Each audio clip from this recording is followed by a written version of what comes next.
unang-una kasi drug addict itong si Bongbong Marcos. Ano naman ang ibibigay niya sa Pilipino? Di ba wala siyang mabibigay? At saka yung sasabihin niya na hindi siya drug addict, talaga, sila lang, you know why sila lang? Kasi sila lang yung ganyang kababoy. Grabe Ang talaga. baboy ninyo sa The Pilipino. worst, Wala kayong respeto.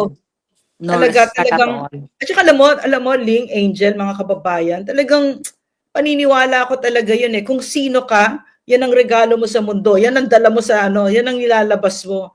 So, I'm pretty sure itong mga ito, no? Eh unang-una kasi drug addict itong si Bongbong Marcos. Ano naman ang ibibigay niya sa Pilipino? Di ba wala siyang mabibigay? At saka yung sasabihin niya na hindi siya drug addict, talaga, naniniwala ako sinasabi ni PRRD no? Na the best evidence na siya ay drug addict, ayaw niya magpa-drug test, no? So, what has happened to the country is such a tragedy. Such a tragedy. Kawawa. At saka this is a speaker that has sa Delaware court was found to have bribed Supreme Court justices, 2 Supreme Court justices. Tapos tahimik na tahimik itong kongreso na ito. Dapat yan ang ini-investigate ninyo.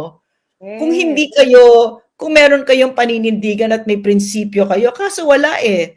Mga corrupt kayo eh. Mga crocodiles kayo, no? Ang pinag-uusapan ko dito yung mga nasa Quadcom at Tricom at saka yung committee na pareho lang naman eh. Pareho lang ng mga pagmumukha nila, si Tambunting, si Paduano, si Pimentel, si Acop, si Fernandez, si Stella Kimbo, si Rog Gutierrez ng One Rider, sino pa ba?